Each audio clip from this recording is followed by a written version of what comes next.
आध्यात्म में इतना बड़ा आशीर्वाद इतनी आसानी से, इतनी सहजता से कभी किसी ने किसी को नहीं दिया जो हमको आपको मिला। और इस आशीर्वाद के दाता हैं शिव शिष्य साहब श्री हरिंद्रानंद जी। ये जो 3 सूत्र हम आप करते हैं, जानते हैं ये क्या है? देखने में बहुत आसान लगता है, लेकिन देखिए, कहते हैं ना कि हमारे साहब अनमिल हैं जो मेल नहीं खाता। भारतवर्ष में जो 10,000 साल का इतिहास है ईश्वर से जुड़ने का और जोड़ने का, वो 3 ही मार्ग पाए जाते हैं, भक्ति योग, ज्ञान योग और कर्म योग। जितने भी ऋषि, जितने भी योग पुरुष आए, शिव के शिष्य भी उसमें बहुत सारे आए, लेकिन सभी लोगों ने शिव से लेके प्रतिपादित किया 3 मार्ग, ज्ञान योग, भक्ति योग और कर्म योग। और ये 3 सूत्र जानते हैं क्या है? साहब ने कहा एक बार, ये 3 सूत्र तो शिष्य का जीवन है यार। यह शिष्य बना है कोई, उसके जीवन की कहानी को पिरोया है इस 3 सूत्र में। और अब तो लाखों लोगों के जीवन में ये 3 सूत्र साहब दीदी के साथ साथ गुरु शिव की याद को लिए धड़क रहा है। कहा कि यह जो दया मांगते हो ना, यही है भक्ति योग का संपूर्ण रहस्य। क्योंकि क्या है भक्ति योग? अर्पण, समर्पण, हार जाना, थक जाना। जैसे द्रौपदी का भरी सभा में दोनों हाथ उठा देना, इसी को ना भक्ति कहते हैं। कहा कि हार जाओगे जिस दिन गुरु दया कर देंगे। कहा कि ये भक्ति योग है। गुरु आदेशित कर्म है दूसरा सूत्र, जो आया गुरु का आदेश। कहा कि ये क्या है? ये ज्ञान योग है, जो जिसकी स्थापना उपनिषद ने की। देखिए, संपूर्ण ज्ञान योग का रहस्य है शिव गुरु की चर्चा, स्वयं को और समूह को शिव गुरु के भाव से आवेशित करना। शिव गुरु चर्चा का एकमात्र उद्देश्य यही है।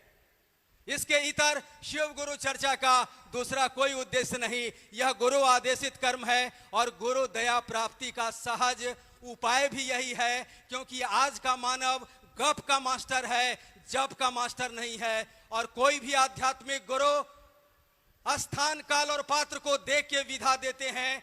और हमारे गुरु शिव ने जो हमको आपको विधा दिया, स्थान, काल और पात्र के मुताबिक, कहा कि सुनो, हम सभी शिव के संतान हैं। आज जपात सिद्धि नहीं होगी, गपात सिद्धि होगी। यह है मंत्र, गुरुर वाक्यम मूल मंत्रम।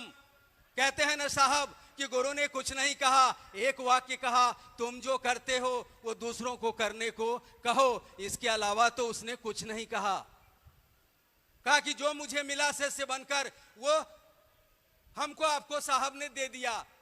दया मांगना। और ये नमः शिवाय जो 1975 में उनको मिला, कहा कि यह नमः शिवाय कर्म बंधनों से मुक्त होने के बड़े ही सुंदर उपाय हैं। कहा कि कोई आदमी जो घोषणा करा लिया है अभी, वह भी यदि नमः शिवाय से मंत्र अनुक्रम से, कर माला से या रुद्राक्ष के माला से 108 बार यदि अपने गुरु शिव को प्रणाम करता है, तो यह जप कर्ता के द्वारा किया हुआ उद्यम है। और मिथिलांचल में कहा जाता है कि खुरपी का बैन और महादेव की पूजा कभी उधार नहीं रहती, कभी उधार नहीं रहती। साहब ने कहा कि ये 1975 में मिला, मुफ्त में हमको आपको उन्होंने दे दिया। कहा कि आप जो भी हैं, जैसे भी हैं, प्रणाम करने के मुद्रा में मन को ले जाइए। इस एहसास में जैसे किसी चीज के लिए आप व्यक्ति को प्रणाम करते हैं, उतना भर भी मन को झुकाइए और उस गुरु को प्रणाम करिए 108 बार। यह 27 नक्षत्र और 4 दिशाओं के गुणनफल के कारण है, क्योंकि काल गुणात्मक होता है, याद रखिएगा, और निसंगी होता है। हर पल वो सृजन और संहार में लगा हुआ है। कहा कि वह गुणात्मक प्रवृत्ति का है, इसलिए 27 को 4 से गुणा किया गया। 27 गुणे 4 बराबर 108। कहा कि इस मंत्रानुक्रम से जो जप करता, यदि मनन करता है नमः शिवाय का, जो साहब को 1975 में मिला, तो कहा कि यह जप कर्ता के द्वारा किया हुआ उद्यम है। इस उद्यम से उसके कर्म फल, उसके बुरे प्रारब्ध का संहार होता है। यही है ये 3 सूत्र, हमको आपको करते रहना है। साहब ने अपनी संपूर्ण यात्रा से निकाल के ये चीजें हमको आपको दी है, ये धरोहर विश्व के लिए है, पूरे ब्रह्मांड के लिए है। यह धरोहर हमारे आपके लिए सिर्फ नहीं, आने वाली पीढ़ियों के लिए है। आरंभ भी यही है और अंत भी यही है। साहब ने कहा कि शिव शिष्य होने में भी ये 3 सूत्र सहायक है, और यदि सचमुच चेला हो गए तो भी तो आप 3 सूत्र ही करेंगे। कोई चेला हो भी गया तो क्या करेगा?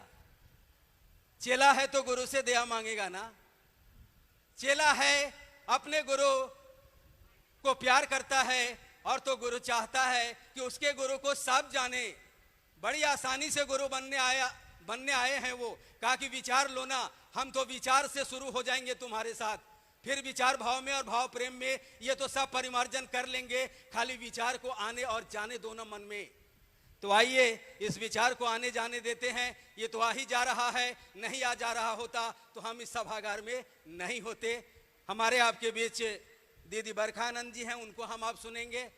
इसके पहले हम आग्रह करेंगे प्रोफेसर रामेश्वर मंडल सर से, वो आए हमारे बीच, और उनके लिए विषय है जिनके बारे में अभी मैंने कहा, उनके संबंध में हम उनसे जानेंगे, क्योंकि उनके लिए विषय ही है जगत गुरु शिव की शिष्यता की पृष्ठभूमि। जगत गुरु शिव की जो शिष्यता है उसकी पृष्ठभूमि, बैकग्राउंड। ये हॉल बना, अब तो बना हुआ दिख रहा है, लेकिन बनने से पहले क्या क्या हुआ, इसी को बोलते हैं पृष्ठभूमि। तो जरा सुनेंगे हम लोग। आइए प्रोफेसर रामेश्वर मंडल सर, आपका स्वागत है। स्वागत तो ऐसे हम सभी हृदय से करते हैं अपने गुरु शिव का, इसलिए कहते हैं कि स्वागत है हे युग पुरुष तुम्हारा, तुमने जमी पे गुरु शिव को उतारा। आप हमारे बीच मंडल सर हैं, सौभाग्य है हमारा इनको सुनने का, और इनसे हम सुन रहे हैं शिव शिष्यता की पृष्ठभूमि, व्याप्ति और प्रयोजन, उद्देश्य क्या है। इनका लंबा समय साहब दीदी के संकल्प के विस्तारीकरण में साहब दीदी के साथ गुजरा है। अनेक अनेक पल के ये साक्षी हैं।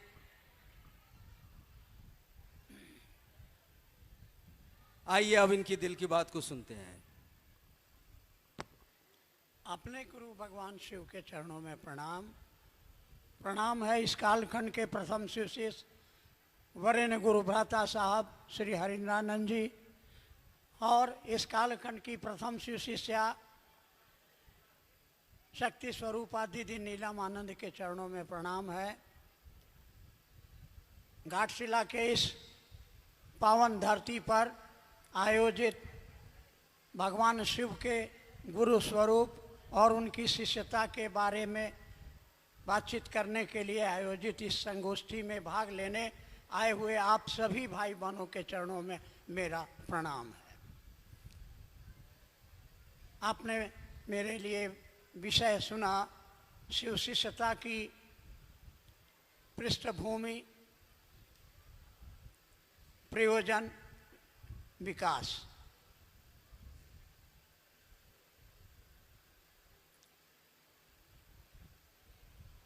हमारे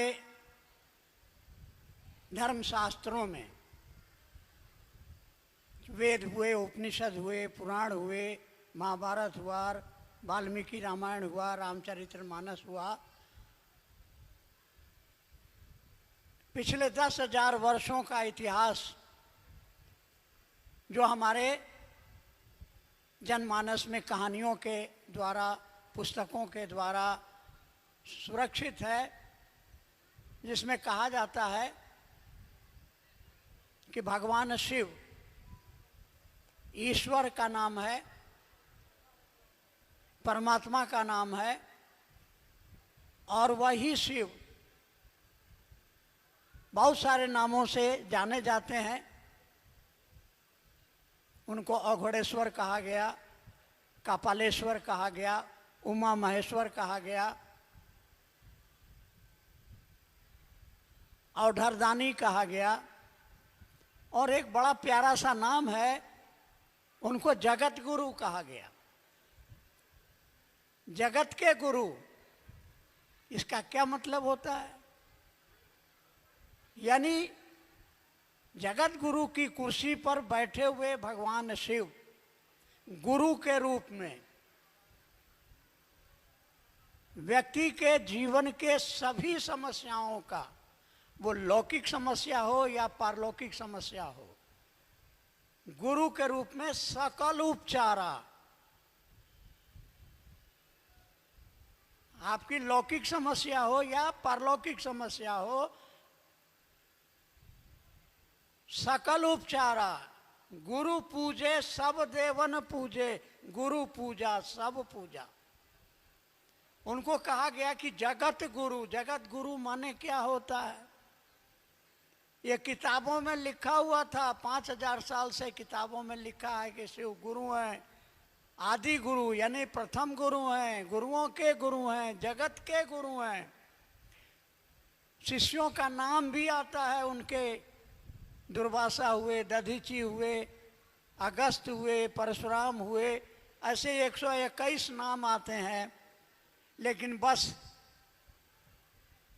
कैसे उनका शिष्य बना जाए, क्या मतलब होता है जगत गुरु का, इस पर किसी ने रोशनी नहीं डाली। ये काम हमारे वरेण्य गुरु भ्राता साहब श्री हरीन्द्रानंद जी ने किया।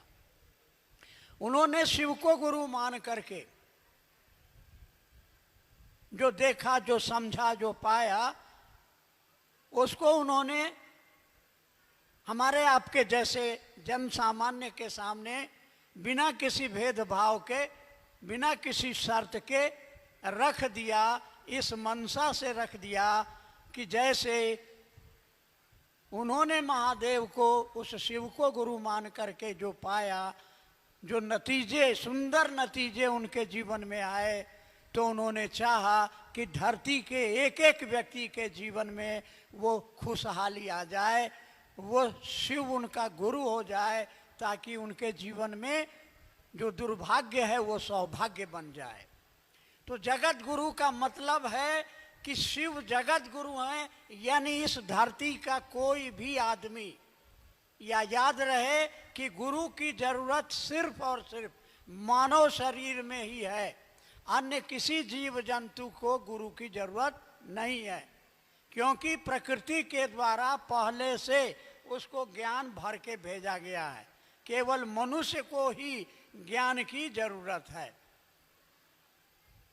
इसलिए धरती का कोई भी मनुष्य, मानव शरीरधारी अगर कोई व्यक्ति है, वो किसी जात का हो, किसी धर्म का हो, वो नास्तिक हो या आस्तिक हो, भगवान को मानता हो या नहीं मानता हो, वो मांस मछली खाने वाला हो या दूध भात खाने वाला हो, वो पापी हो या पुण्यात्मा हो, हत्यारा हो, चोर हो, बेईमान हो या साधु स्वभाव का हो, मानव शरीर में है तो उसको पैदाइशी हक है कि वो भगवान शिव को अपना गुरु मान सकता है, और महादेव उसको रोक नहीं सकते, मना नहीं कर सकते, नहीं कह सकते कि तू छोट जात का है, तू अनपढ़ है, तुम मांसाहारी है, तुम चोर है, तुम बेईमाने है, इसलिए तुमको चेला नहीं बनाएंगे।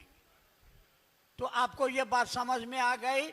अब तक हम लोगों को जिन गुरुओं से भेंट हुआ, उन्होंने क्या कहा कि मेरा चेला बनना है तो सबसे पहले मांस मछली छोड़ के आओ, लहसुन प्याज छोड़ के आओ। ऐसे भी गुरु हुए गोरखनाथ जैसे, घर द्वार परिवार छोड़ के आओ तब चेला बनाएंगे। ये शर्त भी रखी कि जब तक आपके मन में मेरे लिए श्रद्धा और विश्वास नहीं होगा, हम आपको चेला नहीं बनाएंगे। तो साहब ने अपने जीवन के अनुभव से बताया कि वो सचमुच में जगत का गुरु है। कौन? भगवान शिव। उनका चेला बनने के लिए कोई शर्त, कोई बंधन नहीं। आइए देखते हैं ये जगत गुरु, उनका शिष्य कैसे बनेगा। तो ये क्लियर हो गया कि धरती पर मानव शरीर में जो कोई भी जीवात्मा है,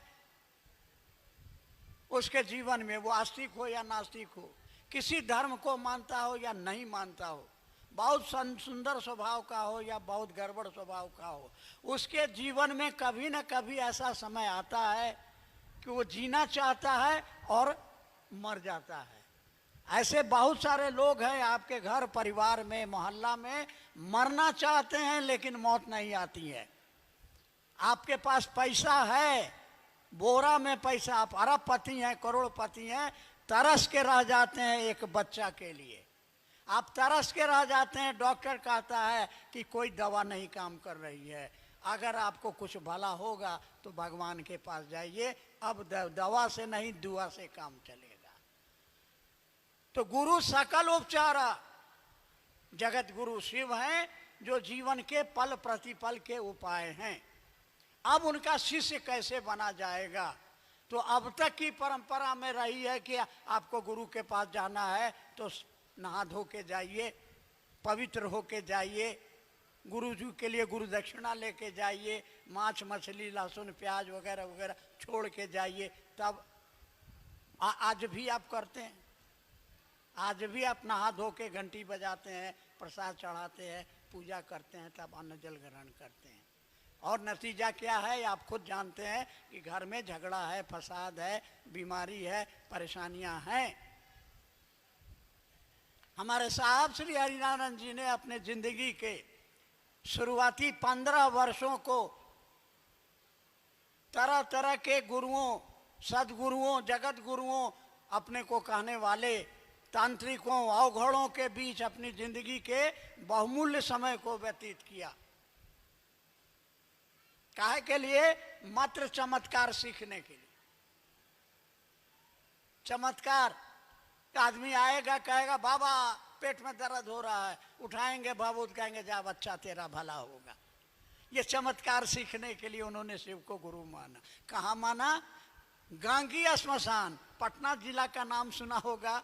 पटना जिला के बगल में आरा शहर है, आरा के बगल में गंगा बहती है, वहाँ एक श्मशान है गांगी श्मशान।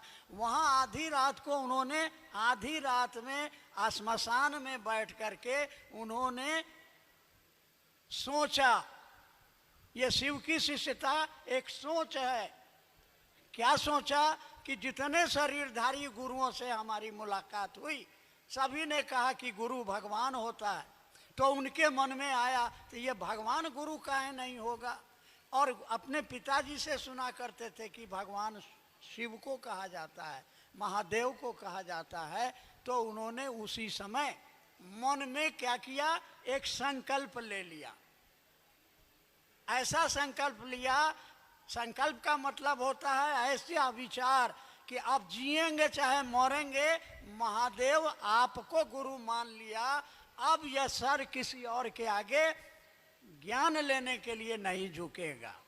सबका मान सम्मान करेंगे, लेकिन ज्ञान लेंगे तो तुम इसे लेंगे। और सुनिए, हम बहुत धोखा खाए हुए आदमी हैं। मेरे मन में अब श्रद्धा नहीं है, विश्वास नहीं है, तो हम क्या करें? इसलिए हमारी 3 शर्त है।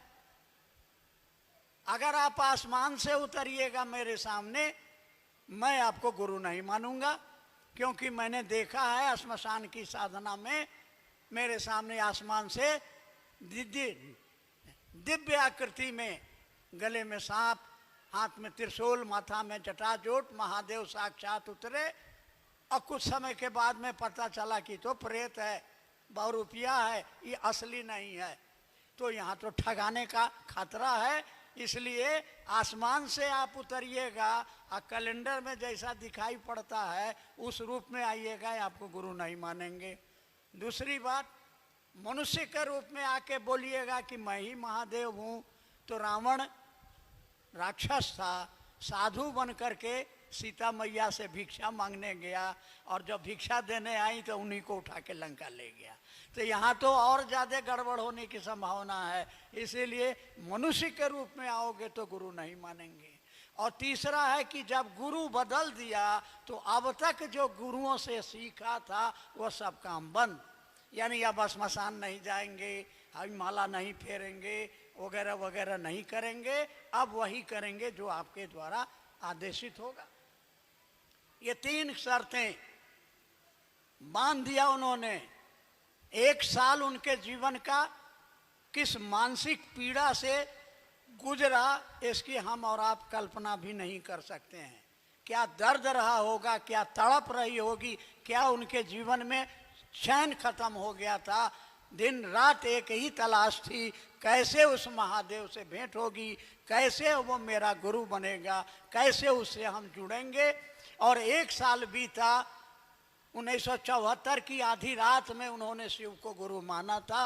1 साल बीता। 1975 में मुजफ्फरपुर शहर के पास तुर्की में, जहाँ उनके पिताजी कार्यरत थे, अपने मकान के दरवाजे पर बैठे हैं। शाम का वक्त है, कुर्सी पर बैठे हैं, हाथ में चाबी का गुच्छा घूम रहा है, मुंह में पान खा रहे हैं, कुछ सोच रहे हैं। अचानक लगा कि जो सांस अंदर जा रही है उसके साथ नमा गया, और जो सांस निकली तो शिवाय, और मुंह से आवाज निकलती है, रे रे रे, ये तक खोजत रहनी। हाथ से चाबी गिर गई। मन खुशी से आह्लादित हो गया। दूर आंगन में बैठी माँ पूछ रही है, का भुलाइल रहल, क्या भुला गया था। 2 बार वहां से आवाज आई तो होश में आए, चाबी उठाई और अपनी माँ को जवाब देते हैं कि चाबिया गिर गई रहे, यानी चाबी गिर गई। कोई आदेश, कोई निर्देश नहीं मिला गुरु से। गुरु ने अपने शिष्य के शर्तों के तहत, न वो आदमी के रूप में आया, न आसमान से उतरा, और न कान में मंत्र दिया। क्या किया? नाक के माध्यम से दे दिया, विधि के साथ दे दिया। क्या? नमः शिवाय मंत्र।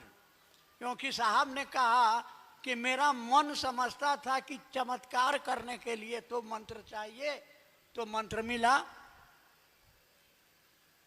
और कुछ नहीं, कोई आदमी नहीं आया, कुछ नहीं हुआ। लेकिन उनके अंदर एक शक्ति आ गई, चमत्कार होने लगे। लोग आते उनके पास, अपना दुखड़ा रोते, और वो सोच लेते उस व्यक्ति का वो दुख, वो परेशानी दूर हो जाती। जब 2-4 ऐसी घटनाएं हुई तो मन में यह डर समाया कि कहीं कोई भूत प्रेत जिन तो नहीं पकड़ लिया है। इसलिए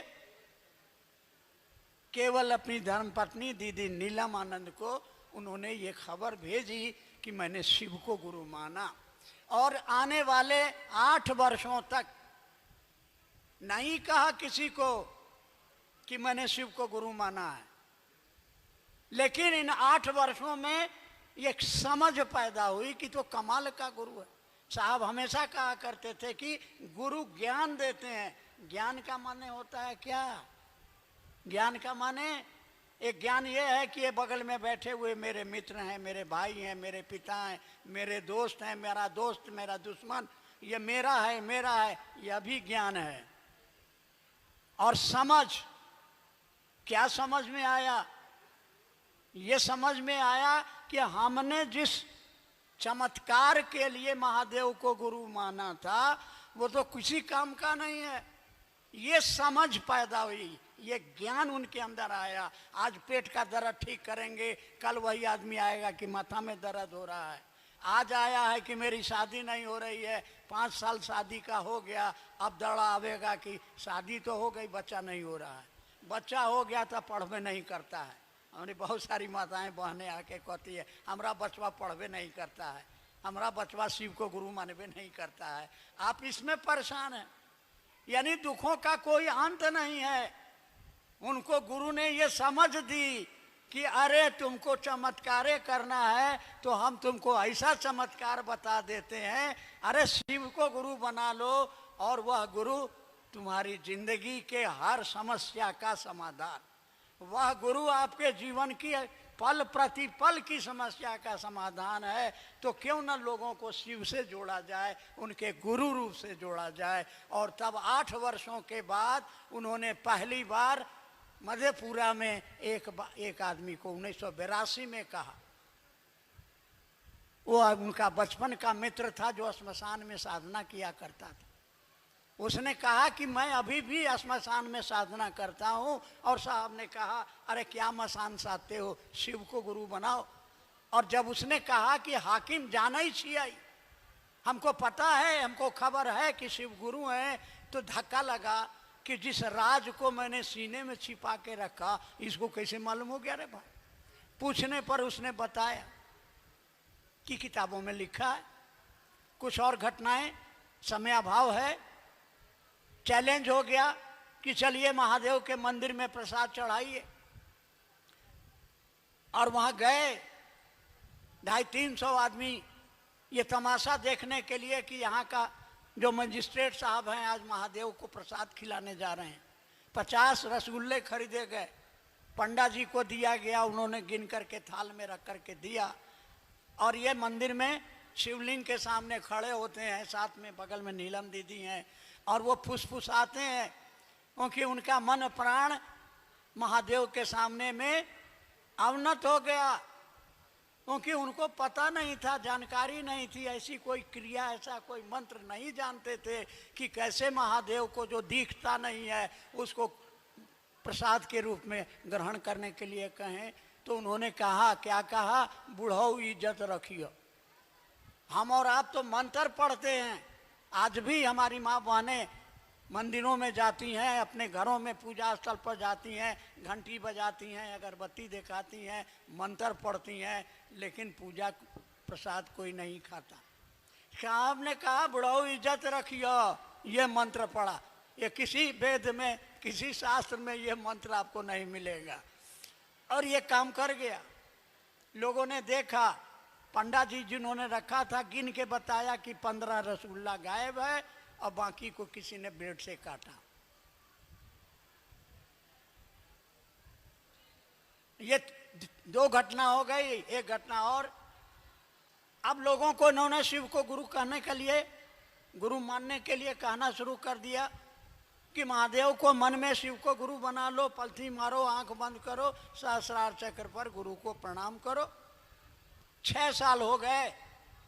1986 में आकाशवाणी होती है बेगूसराय में, साहब को तुम जो करते हो कहते नहीं हो। ये जवाब देते हैं मन ही मन। ये आवाज़ मन में गूंज रही है, कान में भी नहीं आ रही है, क्योंकि इन्होंने शर्त रखी थी कि आप मेरे सामने में आसमान से आओगे तो गुरु नहीं मानेंगे, आदमी बन के आओगे तो गुरु नहीं मानेंगे। तो आकाशवाणी होती थी, उनके मन में आवाज़ गूंजती थी, तुम जो करते हो कहते नहीं हो। याद रखिएगा इस वाक्य को। जवाब दिया कि मैं जो करता हूँ वही कहता हूँ। आवाज़ आती है असत्य बोलते हो, जवाब देते हैं कि मुझको झूठ बोलने की आदत नहीं है। आवाज़ ने कहा क्या करते हो?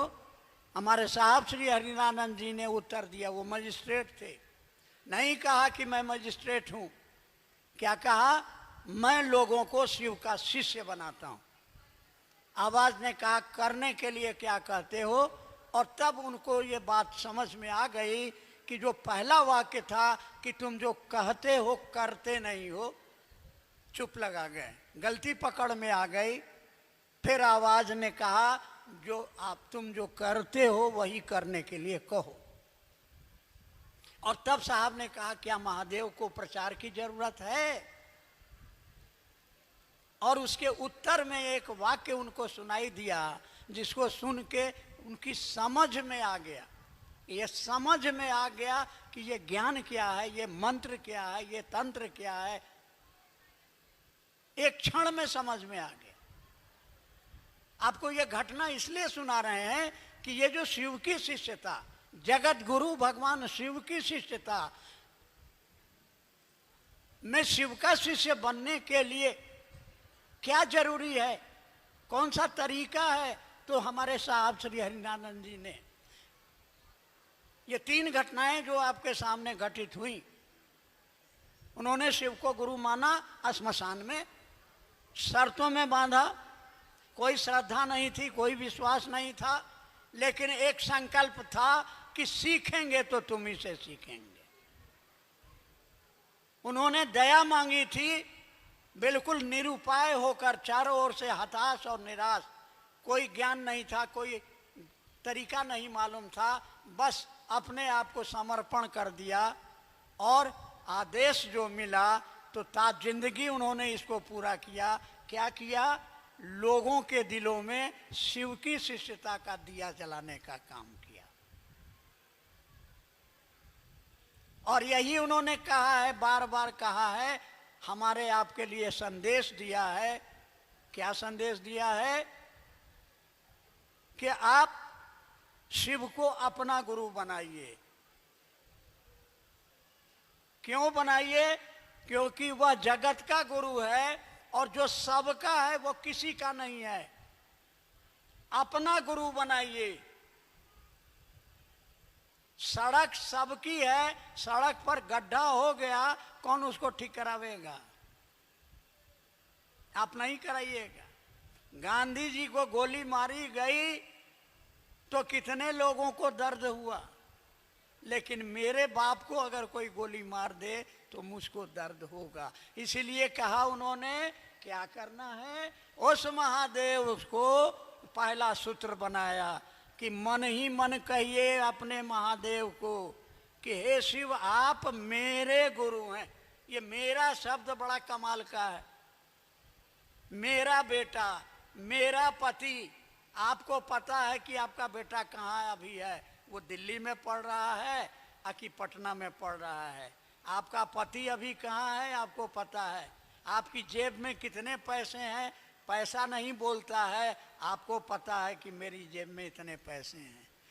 आप चप्पल खोल के आ गए हैं, होशियार आदमी होंगे तो चप्पलवा अपना साथे रखे होंगे।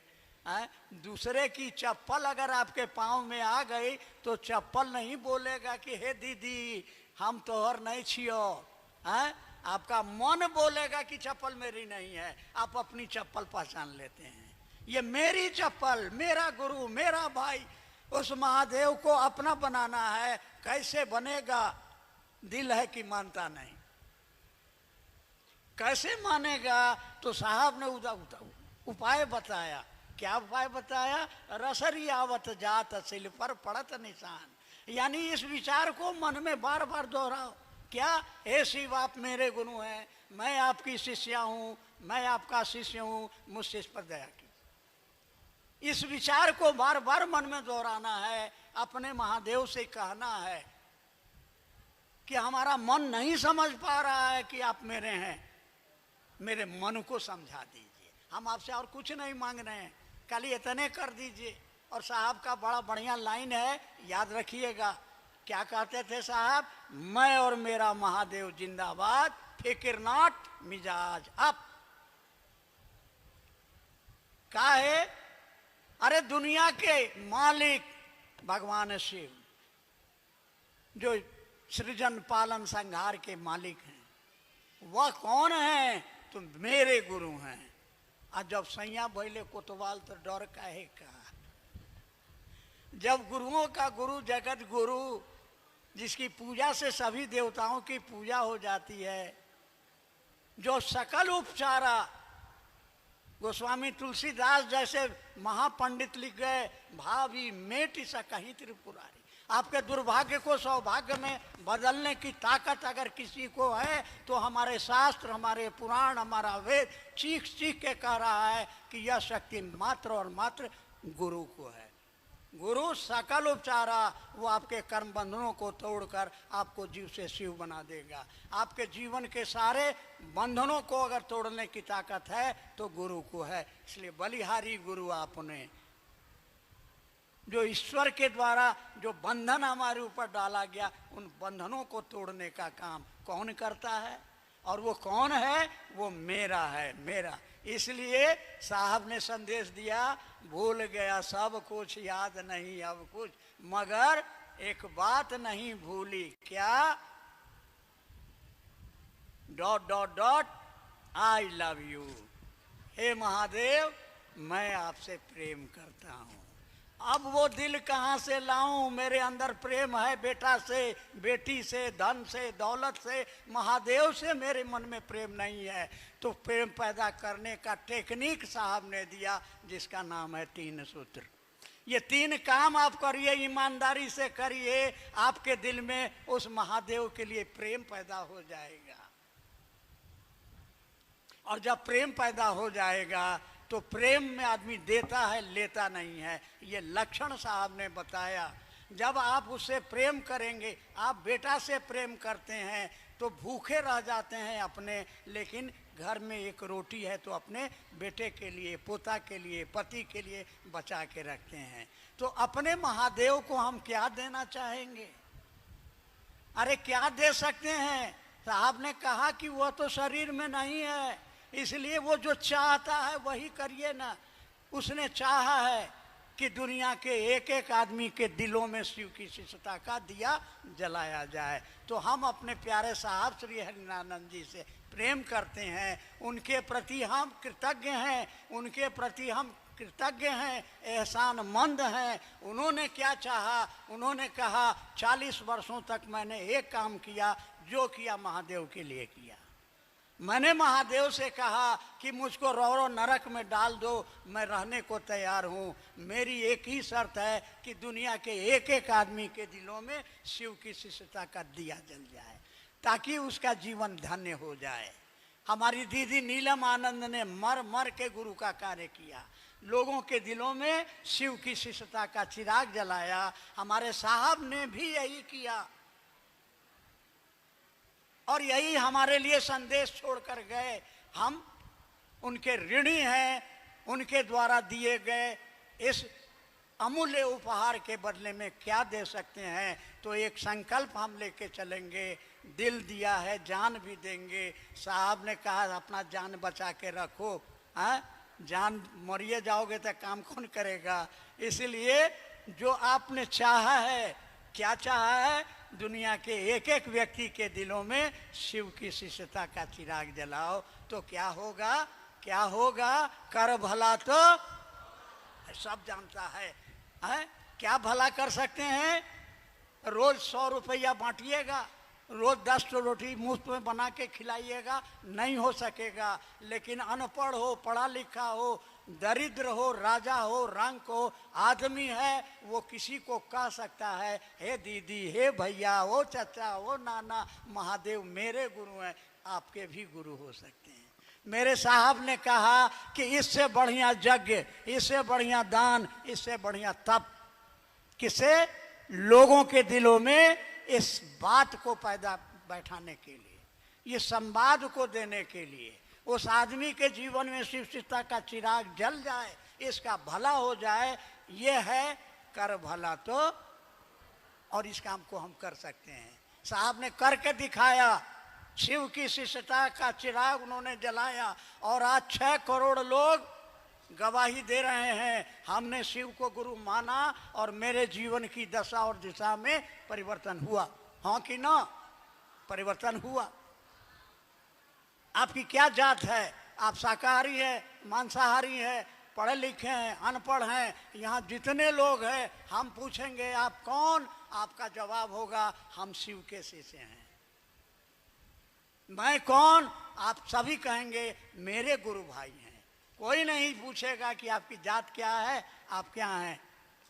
मेरे गुरु भाई हैं। ये कमाल है जगत गुरु शिव की शिष्यता का। इसलिए आइए हम लोग संकल्प लेते हैं कि साहब और दीदी का जो संकल्प है, एक एक व्यक्ति के दिलों में शिव शिष्यता का चिराग जलाना, इस संकल्प को पूरा करेंगे। कौन करेगा? हम करेंगे, आप करेंगे। कैसे करेंगे? अपने गुरु महादेव से दया मांग के और अपने साहब दीदी से आशीर्वाद मांग करके क्या करेंगे? लोगों के दिलों में शिव शिष्यता का चिराग जलाएंगे और साहब के इस कथन पर चलेंगे कि धरती पर रहो लेकिन धरती का होके नहीं रहो, क्योंकि एक दिन जाना होगा। इसलिए क्या करो? रहो तो शिव, बनो तो शिव और जियो तो शिव। आप सभी के चरणों में प्रणाम।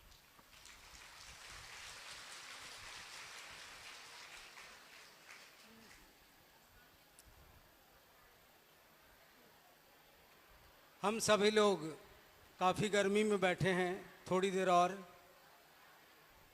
साहब दीदी के सानिध्य में हैं। मौसम तो हमेशा अनुकूल मिलता नहीं हमको आपको, जीवन भी हमेशा एक समान नहीं चलता। हम आप एक भजन सुनेंगे और इस भजन के बाद हम लोग सीधे दीदी बरखा आनंद जी को सुनेंगे। आइए हम भजन के लिए आमंत्रित करते हैं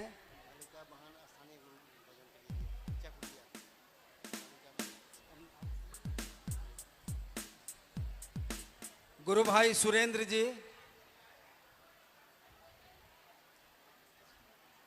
घाटशिला से हैं।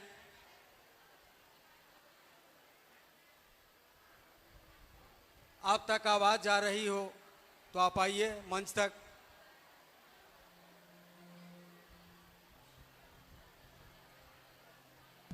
भाई सुरेंद्र सिंह गुरु भाई हैं, गुरु कार्य कर रहे हैं आपके द्वारा।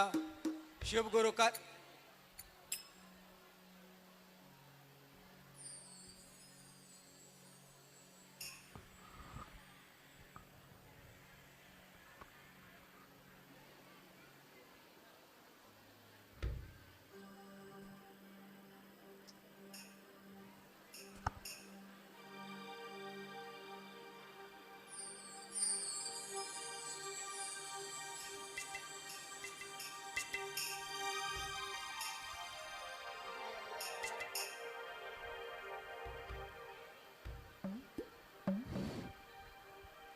सर्वप्रथम देवाधिदेव महागुरु महादेव के चरणों में प्रणाम है।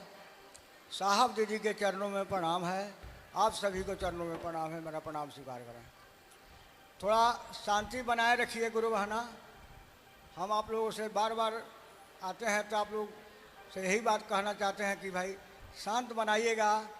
तो जो चीज़ के लिए हम यहाँ जुटे हैं, जो चीज़ हासिल करने के लिए, वो चीज़ शांति रहेंगे तभी मिलेगा। सुनेंगे तभी समझेंगे, नहीं सुनेंगे तो नहीं समझेंगे। इसलिए जो यहाँ सुनाने अपने गुरु की बातें आए हैं हमारे, ठीक है, वो सब थोड़ा शांति बनाइए।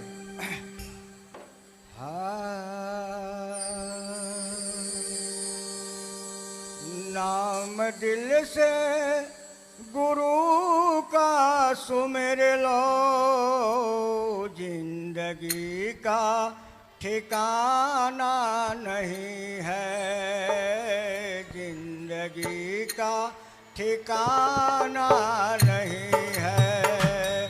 नाम दिल से गुरु का सुमिर लो, नाम दिल से गुरु का सुमिर लो, जिंदगी का ठिकाना नहीं है, जिंदगी का ठिकाना नहीं है।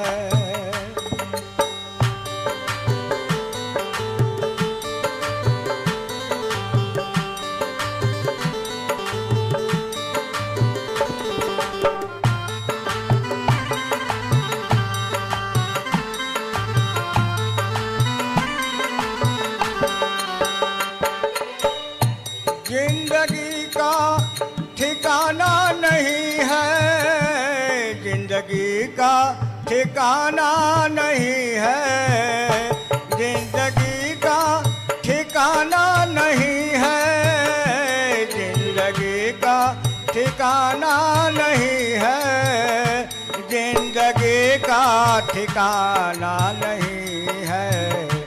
नाम दिल से अपने गुरु का सुमिर लो, नाम दिल से अपने गुरु का सुमिर लो, जिंदगी का ठिकाना नहीं है, जिंदगी का ठिकाना नहीं है।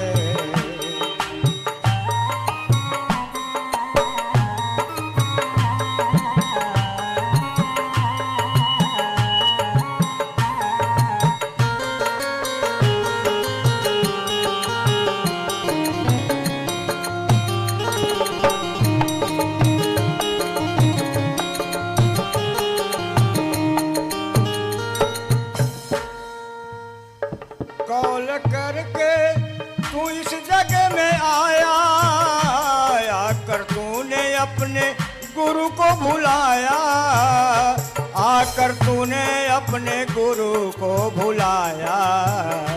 कौल करके तू इस जगह में आया, आकर तूने अपने गुरु को भुलाया, भुलाया आकर तूने अपने गुरु को भुलाया, आकर तूने अपने गुरु को भुलाया।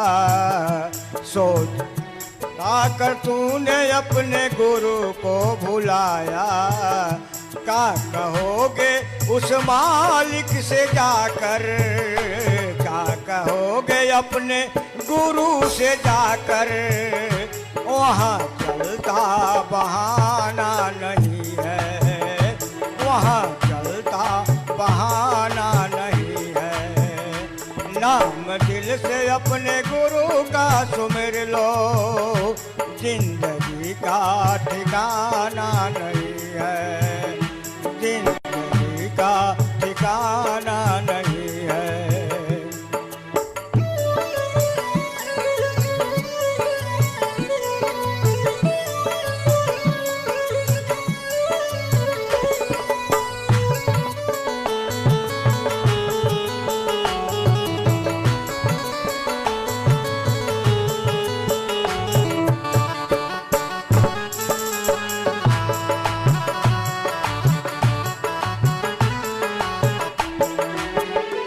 मैंने माना कि अरबों कमाया, लाख कोठा अटारी बनाया, लाख कोठा अटारी बनाया, लाख कोठा अटारी बनाया। हीरा पन्ना इमारत सजाया, हीरा पन्ना इमारत सजाया। ये वहाँ का खजाना नहीं है, ये वहाँ का खजाना नहीं है। नाम दिल से गुरु का सुमिर लो, नाम दिल से अपने गुरु का सुमिर लो, जिंदगी का ठिकाना नहीं है, जिंदगी का ठिकाना नहीं है।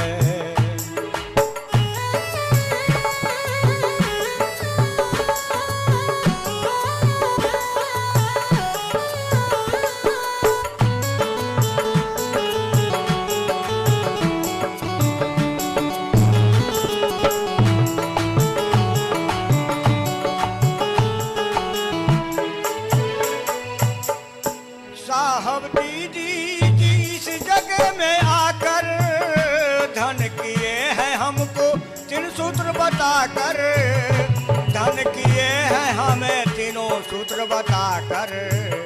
साहब दीदी जी इस जगह में आकर धन किए हैं सबको तीनों सूत्र को बताकर, धन किए हैं तीनों सूत्र को बताकर, धन किए हैं तीनों सूत्र को बताकर।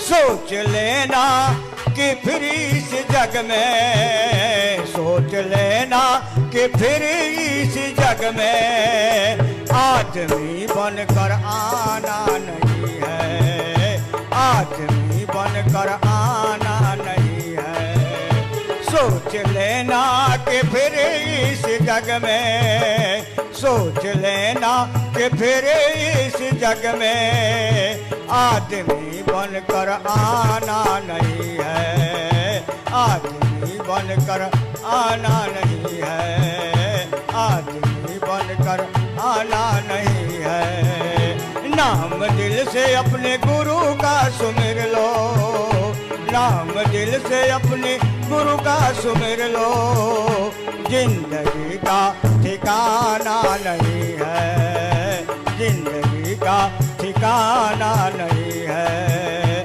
जिंदगी का ठिकाना नहीं है। फिर से आप सभी को प्रणाम, साहब जी को प्रणाम।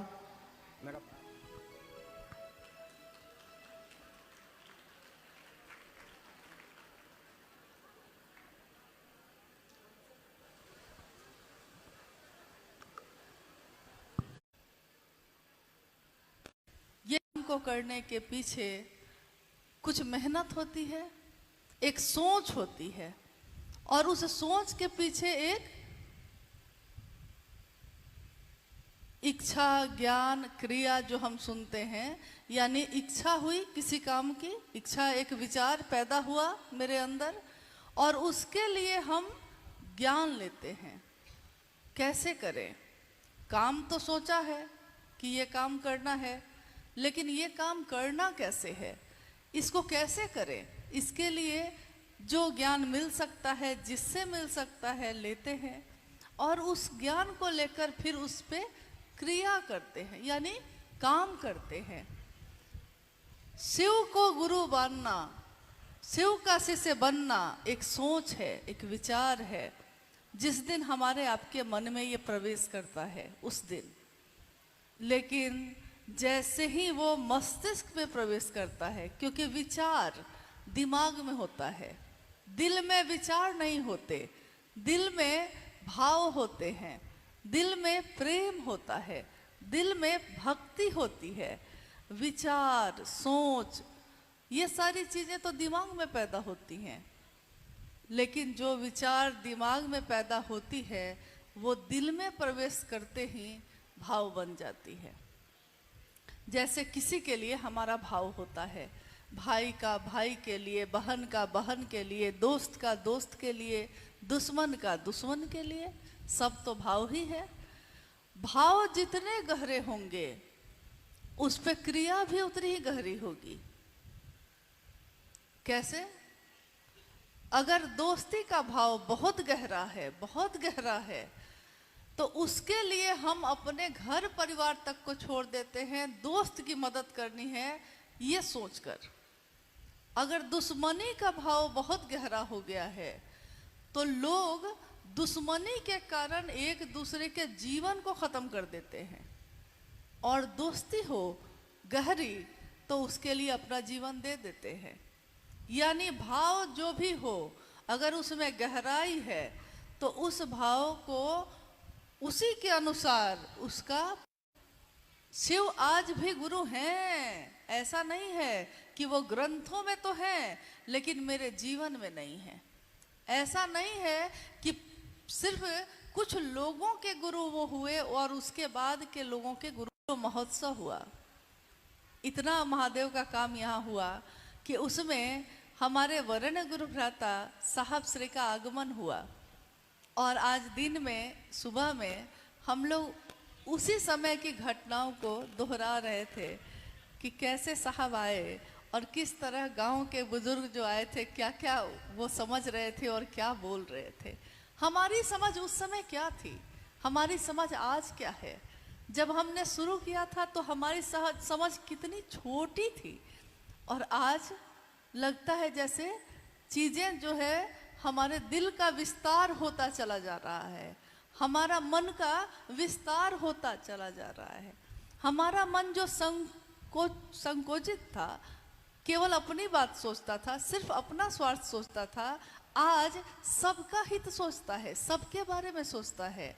इस हॉल में जब हम लोग आए, अभी कल जहाँ संगोष्ठी थी वहाँ तो एसी लगा हुआ था, इस हॉल में तो एसी नहीं है, पंखा है। तो यहाँ उतरते उतरते मंडल सर और हम जहाँ बैठे थे गाड़ी में, उतरते समय मैंने कहा साहब, क्योंकि हम लोग अक्सर हमारे मुंह से ये बात निकल ही जाती है, क्या साहब का आशीर्वाद होता, क्या महादेव की दया होती कि कितनी उमस है मौसम में। उन्होंने चाहा तो मौसम बदल गए और देखिए कितनी उमस है, लोग बहुत गर्मी में है। क्या अच्छा होता कि बारिश का मौसम और तेज हो जाता और हवाएं ठंडी हो जाती। कितनी देर पहले की बात है, अभी तुरंत थोड़ी देर पहले की बात है। लेकिन जब आप सर्वहित का सोचेंगे, सबके लिए सोचेंगे कुछ, तो उस सोच में ताकत होती है और उस सोच पे गुरु की दया भी होती है। गुरु की दया होती है क्योंकि आपने शिव के शिष्यों के लिए सोचा है, तो महादेव से ज्यादा कौन चाहेगा कि यह काम हो जाए? देखिए क्या बात है महादेव की। कौन कहता है कि महादेव नहीं सुनते? महादेव सुनते हैं और बहुत करीब से सुनते हैं। मालिक बड़े करीब से सुनते गरीब की। मालिक महादेव बहुत करीब से सुनते हैं, लेकिन आप बोलते क्या है ये ना बात है। मालिक बहुत करीब से सुनते गरीब की, तज लाज अपनी रखते लाज उसकी भी।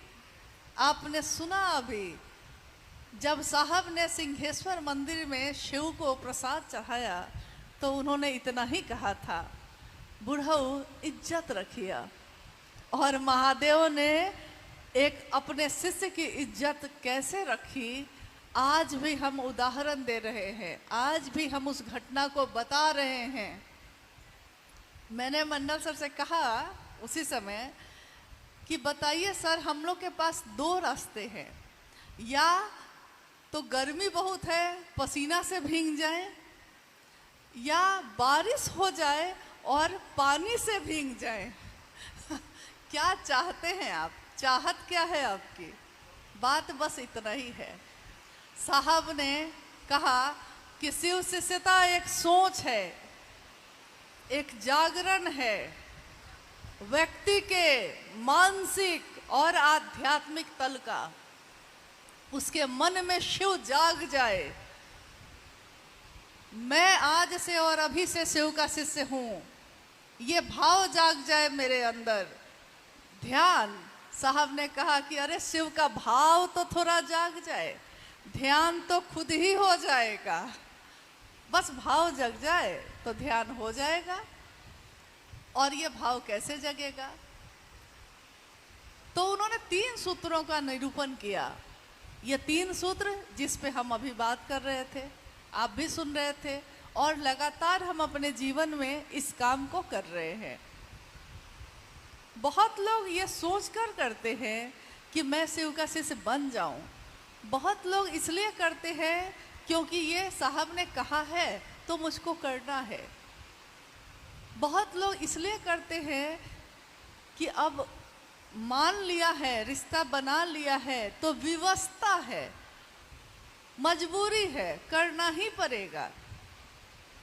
किसी का विवाह हो गया है तो कोई प्रेम में पति की परवाह कर रही है, और किसी का विवाह हो गया है जबरदस्ती कर दिया गया है। लेकिन जबरदस्ती भी कर दिया गया है तो एक दिन परवाह पैदा हो जाती है। साहब ने कहा कि एक व्यक्ति, उसके घर के लोग उसकी शादी करना चाहते थे और वो शादी करने के लिए तैयार नहीं था। उसने कहा कि मैं विवाह नहीं करूंगा, लेकिन घर के लोगों ने जबरदस्ती एक लड़की से शादी तय कर दी और विवाह करा दिया। विवाह करा दिया, जबरदस्ती कराया था, इसलिए उसको उस लड़की के लिए रिएक्शन था। उस लड़की से विरक्ति थी, उसके तरफ देखना भी नहीं चाहता था। लेकिन साथ रहते रहते कुछ दिन के बाद हुआ ये कि उसके मन में ये विचार आने लगा कि मैंने तो खाना खा लिया है, उसने खाना खाया है कि नहीं। ये जबरदस्ती की शादी थी। जबरदस्ती भी अगर रिश्ता जोड़ दिया गया तो क्या होता है? जबरदस्ती भी किसी का भला हम कर दे तो क्या होता है? भला मतलब क्या? अभी आपने सुना, आप कह भी रहे थे कि भाई कर भला तो हो भला, यानी आप करिएगा दूसरे के लिए जो दुनिया वही आपको वापस लौटाएगी। किसी दूसरे का भला अगर जबरदस्ती भी कर दिया जाए तो क्या होता है? इसका उदाहरण साहब श्री ने एक सच्ची घटना को बताकर दिया। उन्होंने कहा कि अंग्रेजों का शासन था उस समय देश पे, और एक जज जो अंग्रेज थे एक जज साहब जो अंग्रेज थे, उनकी अदालत में एक व्यक्ति को लाया गया और वो हत्या का मुजरिम था। उस पे आरोप थे कि इसने हत्या की है। अगले दिन उसकी सुनवाई होनी थी, डिसीजन यानी फाइनल सजा सुनानी थी उसको, और उस समय हत्या की सजा मतलब कि फांसी होनी है, तय है। उन जज जो थे उनका नाम था सर जॉन वुडरफ, और वो जज जो थे अपने बंगले में खड़े थे, सुबह का समय था। एक व्यक्ति उनके बंगले के अहाते में तेजी से दाखिल हुआ और उसने सर जॉन वुडरफ को कहा कि आज आप अदालत में जिसको फांसी की सजा देने वाले हैं, मैं उसका गुरु हूं और मैं कहता हूं कि वो हत्या का मुजरिम नहीं है। इसलिए आपसे अनुरोध करने आया हूं कि मैं जानता हूं कि वो निर्दोष है, उसको बाइज्जत बरी कर दीजिएगा। अंग्रेजों का जमाना था और शासन भी था, नियम कानून भी बहुत कड़े थे। उस व्यक्ति के अनुरोध को सुनकर जज साहब ने कहा, सीधे बाहर निकलिए, गेट आउट, सीधे बाहर निकलो, तुम्हारी हिम्मत कैसे हुई मेरे पास आने की। वो व्यक्ति सीधे लौट के चला गया। जाते जाते उन्होंने कहा कि लेकिन आप वही लिखेंगे जो मैं चाहता हूं, जो मैंने कहा है। और ये कहते हुए वो बाहर निकल गए। अगले दिन अदालत बैठी, कार्रवाई पूरी हुई, ये मामला कुछ दिन बीत चुका, ये सब हो चुका। क्या हुआ? कुछ दिन के बाद वही व्यक्ति फिर से सर जॉन वुडरफ से मिलने आए, यानी जज साहब से मिलने आए, और उन्होंने कहा कि आपको धन्यवाद देने आया हूं। जज साहब ने कहा कि किस बात का? उन्होंने कहा कि इस बात का कि आपने मेरे अनुरोध को स्वीकार किया, मेरी बात पे विश्वास किया। जज साहब को समझ में नहीं आया कि मामला क्या है। उस व्यक्ति ने कहा कि मैंने अपने शिष्य को कहा था कि निर्दोष है और आप छोड़ दीजिए, और आपने उसको बाइज्जत बरी कर दी। जज साहब को विश्वास नहीं हुआ। उनको लगा कि ये कैसे हो सकता है, मैंने तो उस आदमी की सजा लिखी थी, फांसी की सजा, ये फांसी की सजा बदल कैसे गई। तैयार होकर वो अदालत गए। अदालत पहुंच के उन्होंने कहा कि जो जजमेंट मैंने लिखा है उस किताब को लाओ, उस कागज को लाओ। लाया गया। उस पे इन्हीं के हस्ताक्षर थे, जज साहब के ही हस्ताक्षर थे, और लिखा था कि ये व्यक्ति निर्दोष पाया गया, इसलिए इसको बाइज्जत बरी किया जाता है। और सर जॉन वुडरफ स्तब्ध रह गए।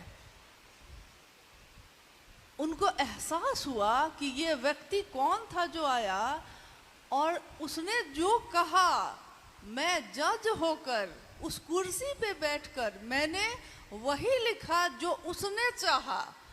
मैंने चाहा था फांसी की सजा देना और उसने लिखवाया बाइज्जत बरी। तो वो उनसे मिलने गए और उन्होंने जज की कुर्सी के लिए इस्तीफा लिखकर सरकार को दे दिया, अपने पद से इस्तीफा दिया। जो गुरु थे उनका शिष्य बने, और बाद में सर जॉन वुडरफ ने तंत्र पे बड़ी बड़ी किताबें लिखी। ये वाकया साहब श्री ने ही सुनाया था। उन्होंने कहा कि तंत्र पे, प्रेम और समर्पण पे उस जज ने, जो अंग्रेज था, उसने मोटी मोटी किताबें लिखी, और उसने उन किताबों में एक अनुभूति लिखी, अपनी एक वाकया लिखा। उसने लिखा कि बंगाल में एक वकील थे, बंगाली बाबू थे वो, और दुनिया के जितने भी पाप होते हैं लगभग सब वो करते थे। जितने भी कदाचार, नैतिक अनैतिक, सारे काम वो करते थे। कितनी बार इन्होंने कहा कि इस रास्ते को छोड़ दीजिए, गलत काम करना छोड़ दीजिए, लेकिन वो तैयार नहीं हुए, उन्होंने इनकी बात नहीं सुनी। और एक समय ऐसा आया कि सर जॉन वुडरफ जो थे, उनसे उन वकील साहब की भेंट नहीं हुई बहुत दिनों तक। बहुत दिनों बाद उनको याद आया तो उन्होंने पता किया कि वो जो वकील साहब थे कहाँ हैं। पता चला कि उनकी मौत हो चुकी है, शरीर से वो ख़त्म हो चुके हैं। उस समय जो तंत्र के ज्ञाता थे, ये जो अंग्रेज थे, जज साहब, उन्होंने अपने द्वारा जो भी उनकी विधि थी उनका आह्वान किया और पूछा कि तुम अभी कहाँ हो। उधर से उत्तर आया कि मैं शिवलोक में हूँ। ये उस किताब में लिखा है जो उनके द्वारा लिखी गई, मैं शिवलोक में हूँ। इन्होंने पूछा क्या वो शिव की दुनिया है? उन्होंने कहा कि नहीं, शिवलोक में शिव नहीं रहते। तो वहाँ कौन रहते हैं? तो उस उधर से उत्तर आ रहा है कि यहाँ रामकृष्ण परमहंस जैसे सदगुरु रहते हैं, उच्च श्रेणी के संत रहते हैं। इन्होंने कहा कि इतनी अच्छी जगह तुमको कैसे मिली, क्योंकि तुमने तो धरती पे सारे पाप किए थे और मेरे बार बार कहने से भी छोड़ा नहीं था। उस व्यक्ति ने कहा, उत्तर जो आया वो ये था कि मेरी मौत होने से कुछ महीने पहले, 5-6 महीने पहले मेरी तबीयत बिगड़ गई, तबीयत बहुत खराब हो गई और मैं इतना विवश हो गया कि मैं बिस्तर पे लग गया, उठ भी नहीं सकता था।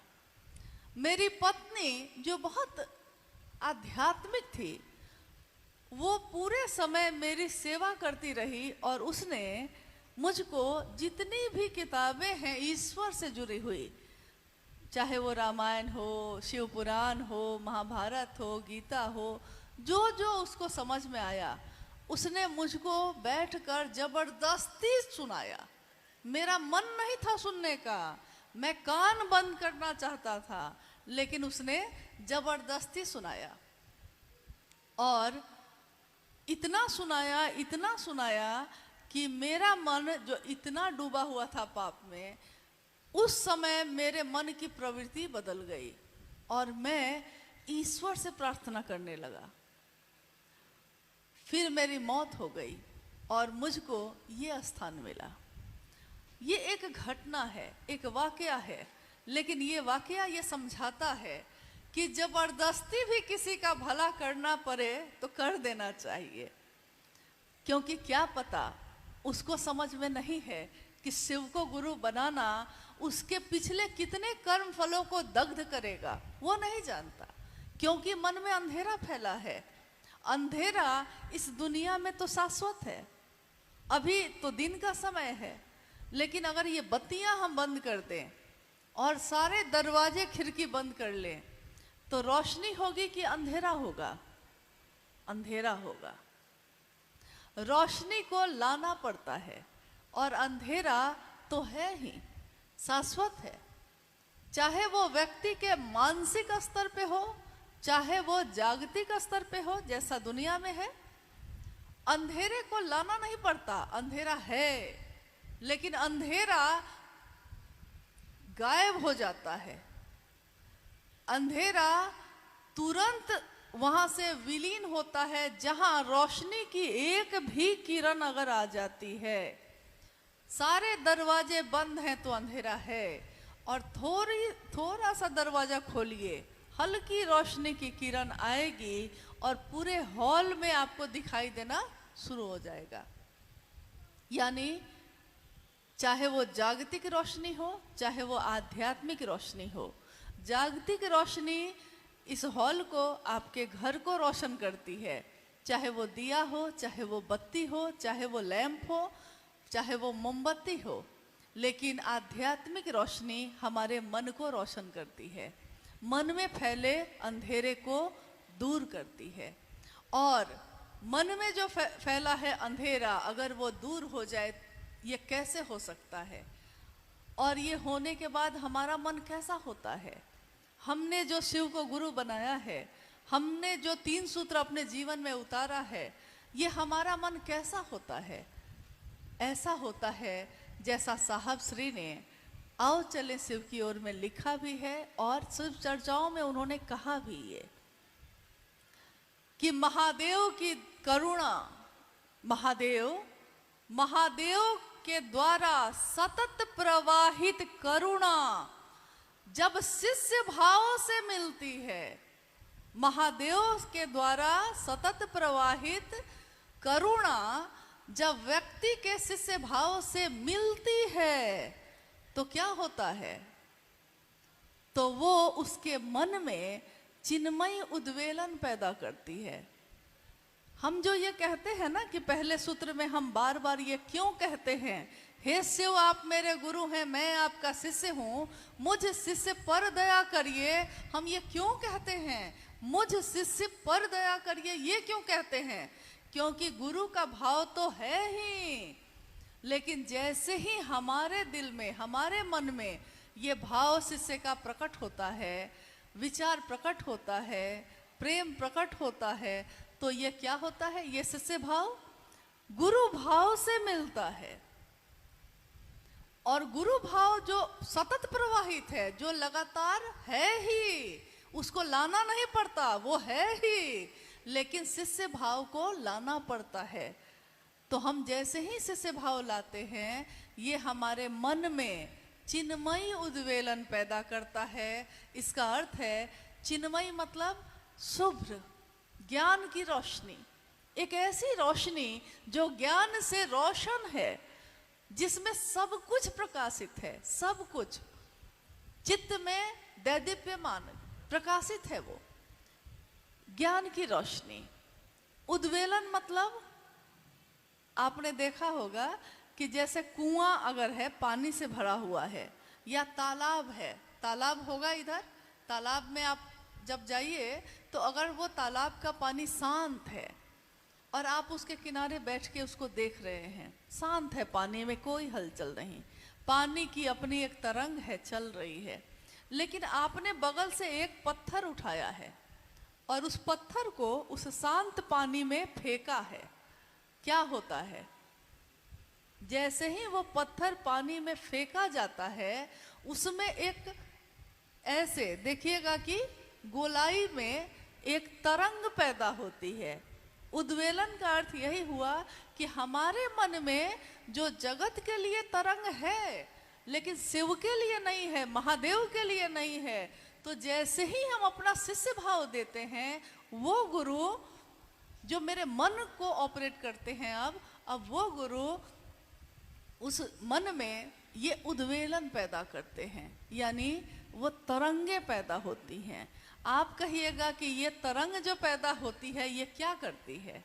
साहब कहते हैं कि ये जो तरंग पैदा होती है वो व्यक्ति के मन में पैदा होती है, शिव के लिए पैदा होती है, और जैसे जैसे ये तरंग गहरी होती है, बढ़ती चली जाती है, तो व्यक्ति की चिंतन धारा, यानी उसका चिंतन धारा मतलब हम चिंतन करते हैं ना, हम अपने घर के लिए करते हैं, परिवार के लिए करते हैं, समाज के लिए करते हैं, हम कोई ना कोई चिंतन करते हैं, सबका भला हो, सबका अच्छा हो, कुछ ना कुछ करते हैं।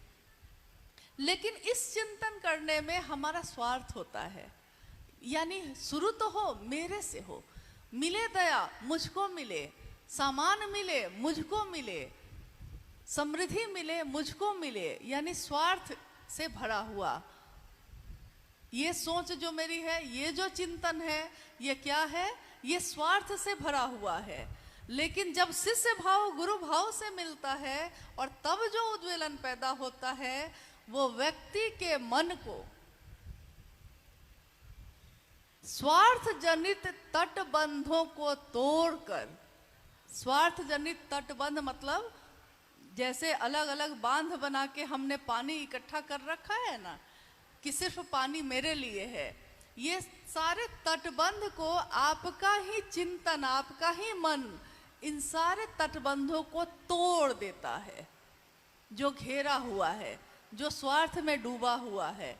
और ये तटबंधों को तोड़कर वो क्या करता है, तो सर्वमय होता है, सबका चिंतन करता है, सबका भला चाहता है, सबके लिए अच्छा करता है। और मन का भैरव, इसकी अगली पंक्ति है कि मन का भैरव दैविक, दैहिक, भौतिक, ये तीनों तरह के जितने भी कष्ट हैं, सारे कष्टों को अपने त्रिशूल से विदीर्ण करता है। मन का भैरव यानी अब हमारा वही मन जो बहुत कमजोर था, छोटी छोटी बातों पे जो रोता था, कोने में बैठ के हम रोते थे, पति ने कुछ कह दिया तो आंखों में आंसू हैं, पड़ोसी ने झगड़ा कर लिया तो बैठ के रो रहे हैं, घर में किसी ने कुछ कह दिया तो रो रहे हैं, परेशान हैं, तनाव में हैं, पागल हुए जा रहे हैं छोटी छोटी बातों पे। और आज बड़ी बड़ी बातें होती हैं, आप अपनी ही कानों से सुनते हैं कि किसी ने आपके लिए क्या क्या ना कह दिया, जबकि आपने नहीं किया है कुछ ऐसा। वो सारी बातें सुनते हैं आप, लेकिन आपके मन पे इन बातों का कोई प्रभाव नहीं। क्यों नहीं है? क्योंकि ये मन जो इतना कमजोर था, उसने शिव की संगति ली है, और शिव की संगति लेने के बाद ये मन अब कैसा है, तो मन का भैरव। भैरव मतलब जिसकी आवाज सुन के भी भय पैदा हो। भैरव शिव का के गण हैं ये। आवाज सुन के भी जिसके भय पैदा हो, आपका ही मन अब मन भैरव है। और वो क्या करता है, जब मन मजबूत होता है तो क्या होता है, दैविक यानी कोई ऐसा कर्मफल जो हम कहते हैं ना पिछले जन्म से चला आ रहा है। हम कहते हैं कि इस जन्म में तो हमने कुछ ऐसा नहीं किया, तब भी क्यों भोग रहे हैं। तो हम में से कोई कहता है कि लगता है पिछले जन्म में कुछ किया होगा, यानी दैविक जो ऊपर से ही आरोपित है आप पे, आपको भोगना ही पड़ेगा। दैविक और दैहिक यानी इस देह का, इस शरीर का कुछ ना कुछ, बीमार हैं, बीमारी हो गई, कुछ ना कुछ हो गई, ठोकर लग गई, चोट लग गई, कुछ ना कुछ हो गया। दैहिक, भौतिक, आर्थिक तंगी हो गई है, नौकरी छूट गई है, जमीन बिक गई है, हाथ में 1 रुपया नहीं है, यानी भौतिक। रहने को घर नहीं है, चलने को गाड़ी नहीं है, हर तरह से कष्ट ही कष्ट है आर्थिक रूप से, यानी भौतिक रूप से। लेकिन शिव का शिष्य होकर मन ऐसा भैरव होता है कि वो इन तीनों को, दैविक, दैहिक और भौतिक, तीनों तरह के कष्टों को एक साथ दग्ध करता है, एक साथ विदीर्ण करता है, सीधे उसको फाड़ देता है, खत्म करता है मामला। मन पे उसका असर होना बंद। बीमार है तब भी ठीक, बीमारी ठीक हो जाएगी, नहीं होगी तो क्या करेंगे, अब महादेव यही चाहते हैं। पैसा नहीं है, चलिए कोई बात नहीं है, अब निकल गए हैं, दूर नहीं जाएंगे तो कोई बात नहीं, बगल वाले से बात कर लेंगे, कोई फर्क नहीं पड़ रहा। पॉकेट में पैसा नहीं है, लेकिन अंदाज तो ऐसा है कि जैसे लगता है कि फकीरी में अमीरी की अदा लेकर आए हैं। फकीरी है लेकिन अदा कैसी है, लगता है कि जैसे कहाँ के अमीर आए हैं, इतना ताव है। कोई महादेव के लिए कुछ कह दे, उसके घर दोबारा नहीं जाएंगे। नहीं, ऐसा करते हैं ना हम लोग। यानी मन का भैरव अब क्या क्या करवा रहा है आपसे। और भौतिक मतलब पहले इस बात का असर होता था कि बगल वाले का घर 3 मंजिला बन गया और हम लोग एक ही मंजिल पे हैं। उसका घर जो है उस पर टाइल्स लगा हुआ है और मेरे घर की दीवार पे मिट्टी लगी हुई है। पहले मन पे इसका असर था, अब है, अब होता है ये असर, कोई फर्क पड़ता है, क्योंकि मन ये समझ गया कि रहना नहीं है, देश वीराना है। हम आए हैं महादेव के पास से, महादेव का काम करेंगे, महादेव महादेव करेंगे और वापस लौट जाएंगे।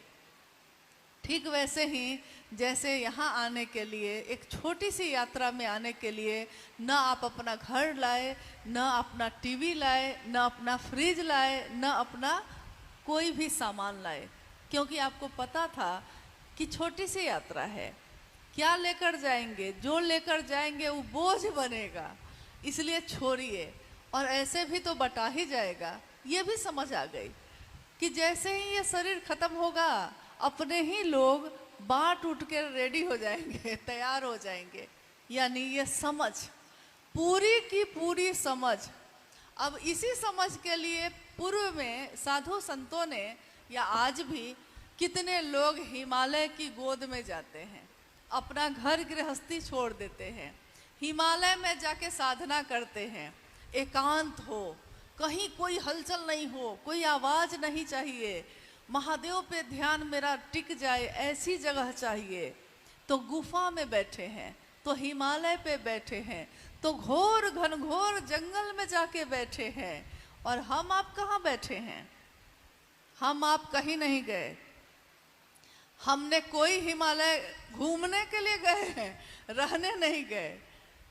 नहीं, जंगल घूमने के लिए गए हैं, जंगल में समाधि लगाने नहीं गए। न हमने घर छोड़ा, न हमने गृहस्थी छोड़ी, न हमने अपने दैनिक कामों को छोड़ा, किसी भी चीज़ को छोड़ा नहीं। बस इतना भर किया है कि हर चीज़ में महादेव को लेकर आ गए हैं। महादेव पल पल में हैं। महादेव मेरे घर के मालिक, महादेव मेरे घर के मुखिया। अब बोलते हैं हम, जब कोई पूछता है कि महादेव को गुरु बनाए हुए कितना साल हो गया, तो हम बताते हैं घर में कौन कौन है। तो अब हम कहते हैं कि 5 लोग हैं। तो सामने वाला कहता है कि आपके घर में तो दिखता है आप और आपकी पत्नी और 2 बच्चे दिखते हैं, और आप कह रहे हैं कि 5 लोग हैं। तो हम कहते हैं उसको, हाँ 5 लोग हैं, क्योंकि मेरा महादेव, मैं, मेरी पत्नी और मेरे 2 बच्चे, ये 5 लोगों का परिवार है। लेकिन एक समय ऐसा भी था जब हमारा मन ये नहीं समझता था।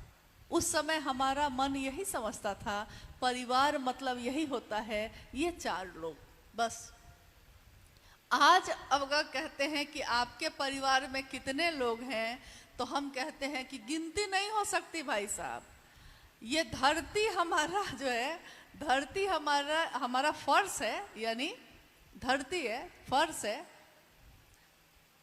और आकाश जो है वही हमारी छत है। क्योंकि अब इस परिवार में इतने लोग हैं कि इसका घर कंक्रीट का नहीं बन सकता। छोटे से छोटे या बड़े से घर में भी अब शिव के शिष्य नहीं समा सकते। क्यों हुआ ये? क्योंकि कभी कुछ लोगों ने साहब की इस बात को सुना भी और समझा भी, और उनकी बातों को सुनकर समझकर वो निकल गए। गली गली, गांव गांव जाकर उन्होंने अपने गुरु के नाम का झंडा बुलंद किया। उस समय के गुरु भाई और गुरु बहन जो गांव गांव में जाते थे, शायद आपको पता हो या ना हो, लेकिन माँ नीलम आनंद बताती थी कि लोग जो जाते हैं, मैंने उनसे पूछा कि वो जो गुरु भाई आए थे वो हमेशा एक झोली लेकर क्यों आते हैं, एक थैला क्यों रहता है? एक गुरु भाई जो हमेशा आते थे, तो जब आते थे तो एक थैली लेके आते थे, हमेशा उस थैली को पकड़े रहते थे। तो माँ नीलम आनंद जी ने कहा कि उस थैली में जानती हो क्या है? एक शिष्यानुभूति है, 3 सूत्र का कार्ड है, और साहब ने जो लिखा है ना कि शिव आज भी गुरु हैं, मैंने परीक्षा की है, आपकी परीक्षा प्रार्थनीय है, उसका स्टिकर है। और ये लोग जहाँ जाते हैं, जिसके नाम की घोषणा करते हैं, उसको शिष्यानुभूति देते हैं पढ़ने के लिए, और कहते हैं कि इसको पढ़िएगा। सामने वाला कहता है कि पैसा लगेगा क्या? तो गुरु भाई कहते हैं कि नहीं, इसका मूल्य है आपका शिव शिष्य होना, यही मूल्य चुका दीजिएगा। और शायद सामने वाला समझता भी नहीं कि कितना बड़ा मूल्य है ये, कितनी बड़ी कीमत मांगी गई है ये। एक बार शिव का जो हो गया फिर वो कहाँ जाएगा। एक बार जो शिखर पे चला गया वो अब चलेगा तो नीचे ही चलेगा ना, क्योंकि उससे ऊपर तो अब कुछ भी नहीं है। महादेव जो गुरु हैं, महादेव जो जगत के गुरु हैं, आज मेरे आपके गुरु हुए हैं।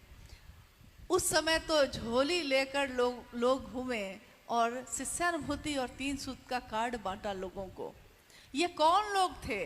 क्या उनके पास बहुत पैसे थे कि इतना इतना शिष्यानुभूति छपवा लिया? उस समय तो संस्था भी नहीं बनी थी, ट्रस्ट भी नहीं बना था। अब है 2007 में 3 संस्था और न्यास बने जो महादेव के काम को बढ़ाने के निमित्त साहब के द्वारा बनाए गए, और आज भी वो इस काम को कर रहा है और तेज गति से हो रहा है ये। लेकिन जब का ये मामला है, उस समय तो ये भी नहीं था। तो आपने कभी सोचा है कि शिष्यानुभूति दी तो गई मुफ्त में, लेकिन छपने में पैसे तो लगे होंगे। एक बार साहब ने कहा कि यार अगर मैंने ये सोचा होता कि पैसे ही कमाने हैं मुझको, तो शिष्यानुभूति की कीमत 10 रुपए रख देता और आज मैं अरबपति होता, क्योंकि इतनी कॉपी इसकी बटी है कि जिसकी कीमत 10 रुपए भी अगर होती तो आज मैं अरबपति होता और आलीशान जगह पे रहता। लेकिन ये मेरी चाहत नहीं, मेरी इच्छा नहीं है। इच्छा होती तो शायद महादेव ऐसा करते, लेकिन महादेव ने ऐसी इच्छा पैदा ही नहीं होने दी। उन्होंने कहा कि बताइए ये छपने में पैसे लगे होंगे कि नहीं? आपने कभी सोचा है कि 1990 के दशक में ये शिष्यानुभूति छापी गई, उस समय किन लोगों के पैसे से ये छापी जाती थी? उन्हीं लोगों के जिन्होंने साहब और दीदी से ये वादा किया कि साहब आपने जो कहा है हम करेंगे, चाहे लाख आफत आए। अब शिव को अपना मान लिया है तो मान लिया है, अब वापस नहीं होंगे। ये रास्ता एक ऐसा रास्ता है जिस पे आगे बढ़ने का रास्ता है, ये वापसी का कोई रास्ता नहीं। एक बार प्रेम के रास्ते चले गए उसका कोई तल नहीं है, वो अतल गहराई है उसकी, समाहित ही होता रहता है हमारा मन, वो वापस नहीं आएगा। तो साहब ने कहा कि बताओ उस समय ऐसे आए। माँ नीलम आनंद जी ने कहा कि साहब के पैसे से ही जो तनख्वाह मिलती है थोड़ा थोड़ा भी बचाने की कोशिश करते हैं, और कुछ जो गुरु भाई गुरुवान हैं अपने पास से जो वो कमाते हैं उसी में से थोड़ा थोड़ा पैसा एक जगह जमा होता है, और उसी पैसे से ये शिष्यानुभूति छपती है और महादेव का काम आगे बढ़ता है। सोचिए, पैसे तो लगे थे उसमें, लेकिन सामने पैसा नहीं रखा गया, सामने रखा गया आपका शिवसी से हो जाना, इसकी कीमत है। और इस कीमत को लोगों ने चुकाया शिवसे से बनकर, उस रास्ते पे चल के, तभी आज शिवशिष्यता इतनी ज़्यादा है, करोड़ों की संख्या जिसमें है और गिनती जिसकी नहीं हो सकती।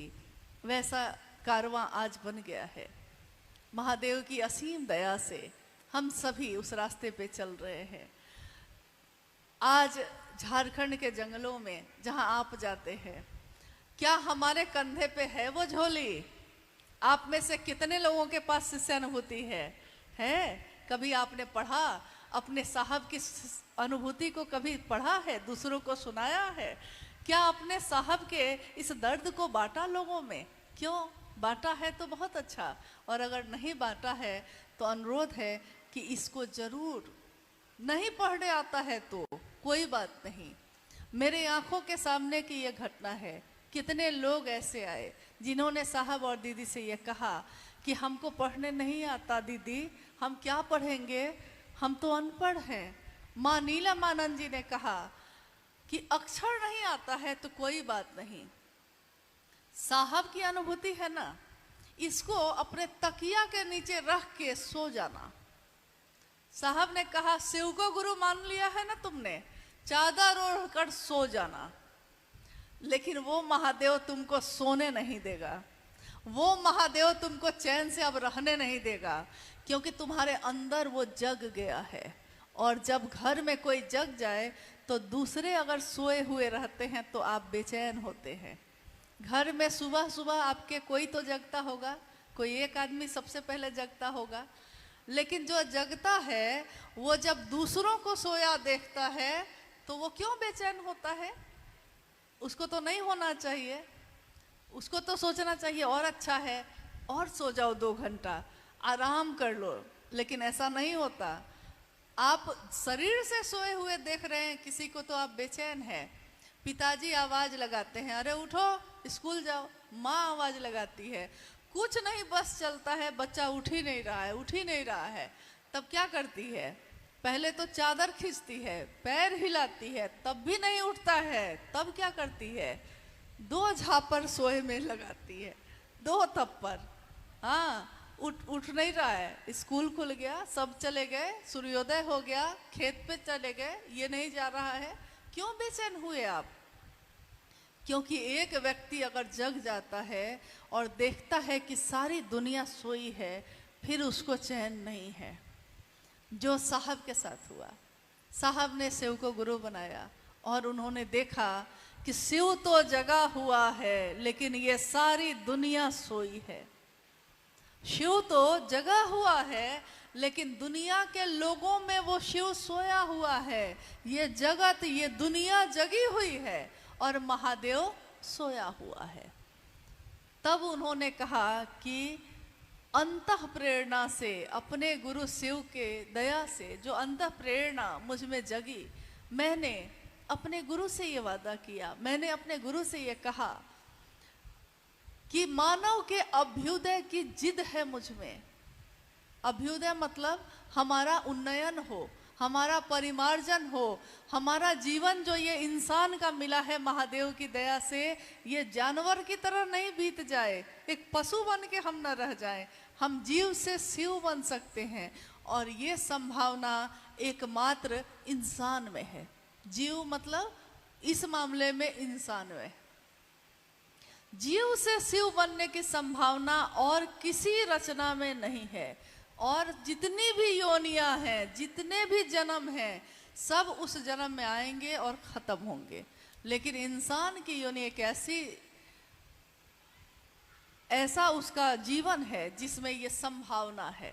ठीक वैसे ही जैसे किसी बीए में ये संभावना होती है कि उसमें एक पौधा निकलेगा, लेकिन बिया अगर रख दीजिए तो सड़ जाएगा, पौधा निकलेगा उसमें से। उसको आग में डाल दीजिए तो जल जाएगा, पौधा निकलेगा उसमें से। लेकिन अगर उसको धरती में लगा दीजिए, पानी से सींच दीजिए, थोड़ी परवाह कर दीजिए उसकी, तब उसमें पौधा भी निकलता है, बालियां भी होती हैं और अनाज से मन की, तन की भूख भी मिटती है। अभी भाई सोमेंद्र जी कह रहे थे कि हमारे मन की भूख, हमारे मन के तल पे जो भूख है उसकी बात हो रही थी। ये मन में कैसी भूख है जो खत्म नहीं होती। रक्त बीज की तरह ये इच्छा हमारे मन में पैदा होती ही रहती है। तो हम सोचेंगे कि हमारे मन में जब इतनी इच्छा पैदा होती है, खत्म ही नहीं होती है, एक खत्म हुई कि दूसरी पैदा, दूसरी खत्म हुई तो तीसरी पैदा, खत्म ही नहीं होती। जमीन ले लिए हैं तो घर बनाएंगे, एक घर बना लिए हैं तो अब 2 मंजिला घर बनाएंगे, 2 मंजिला घर बना लिए हैं तो अब दूसरा जमीन भी कर देंगे। यानी रक्त बीज एक राक्षस का नाम था। अभी देखिए नौ दुर्गा का व्रत होने वाला है, माँ दुर्गा की पूजा अगले महीने में होने वाली है।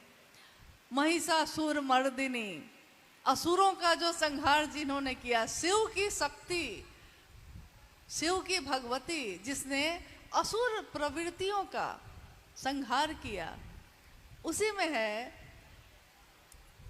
एक ये भी वाकया है कि जो भी असुर आए, असुर मतलब लोग समझते हैं राक्षस, ये एक प्रवृत्ति है, जानवर जैसी, इंसानों के जैसी नहीं। इंसानों में तो प्रेम होता है, सहानुभूति होती है, करुणा और ममता होती है।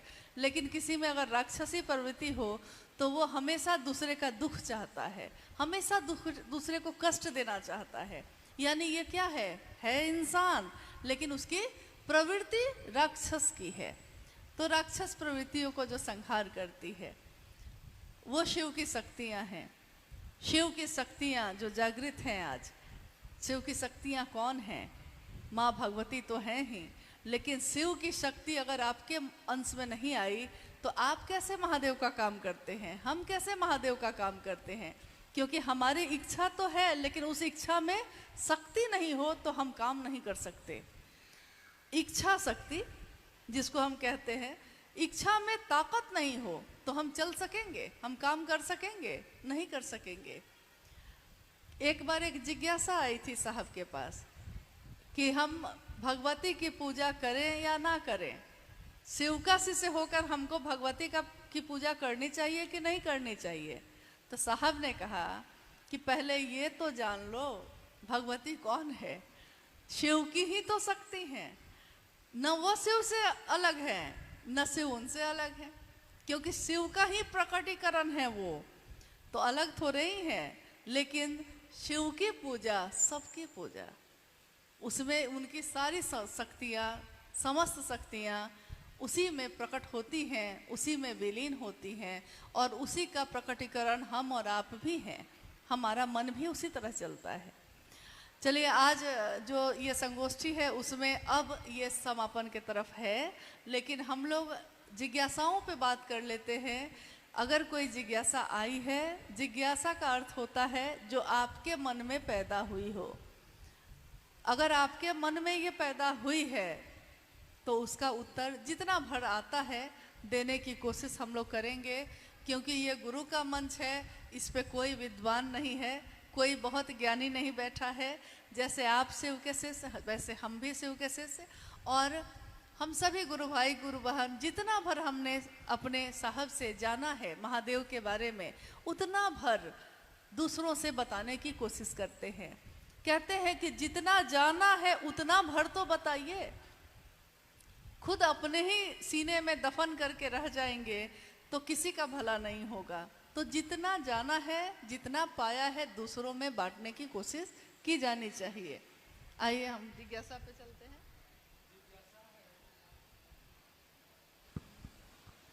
जिज्ञासा है कि शिव शिष्य होकर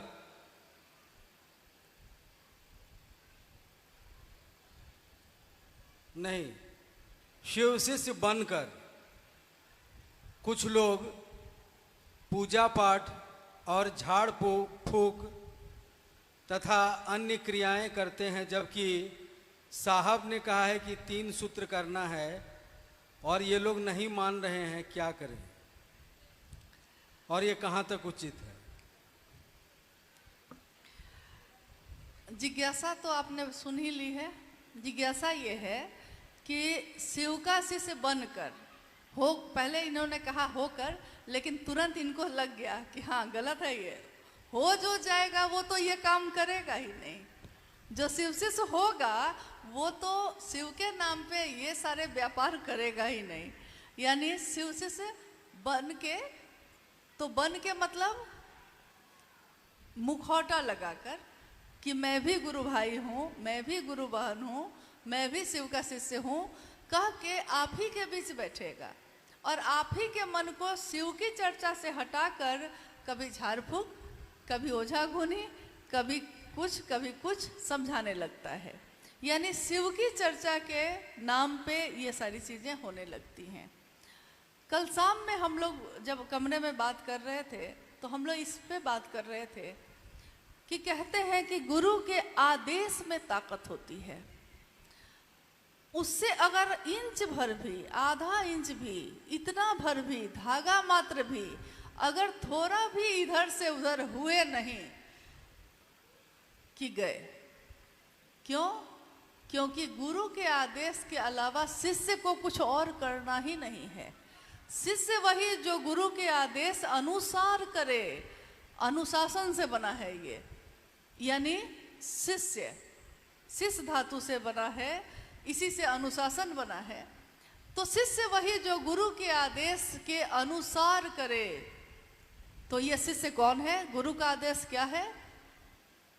तो गुरु के आदेश के अनुसार 3 सूत्रों का निरूपण जो साहब श्री ने किया है, इसके सिवा अगर हम आप कुछ भी करेंगे तो वो क्या होगा?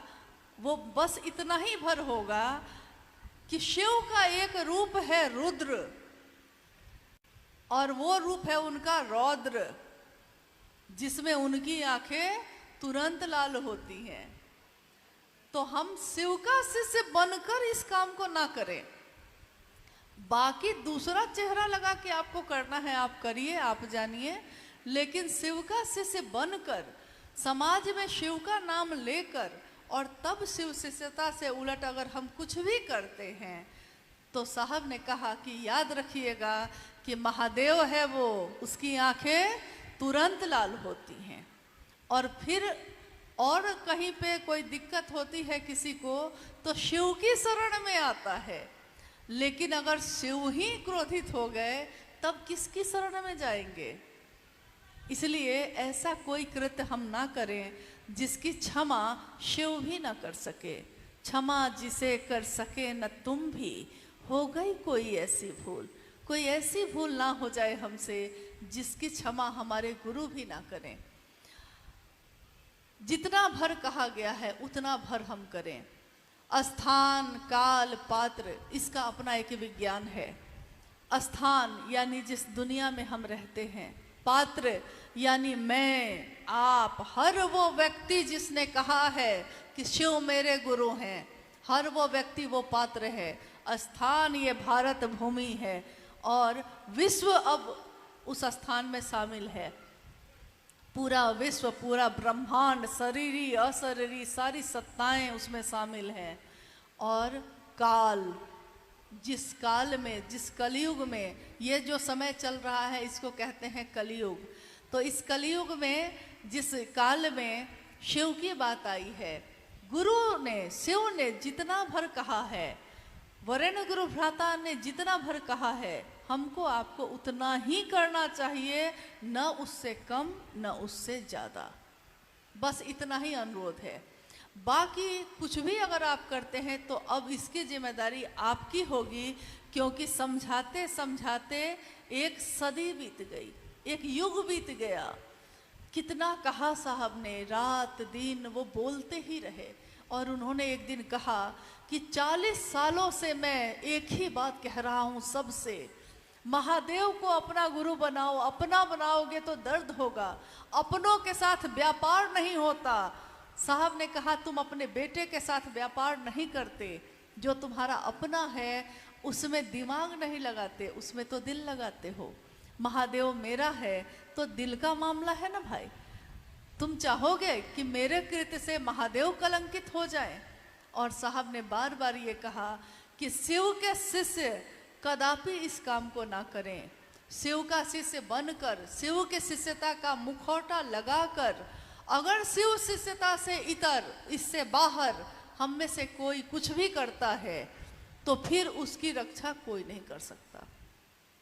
इससे बाहर कोई कुछ ना करे, बस इतना ही।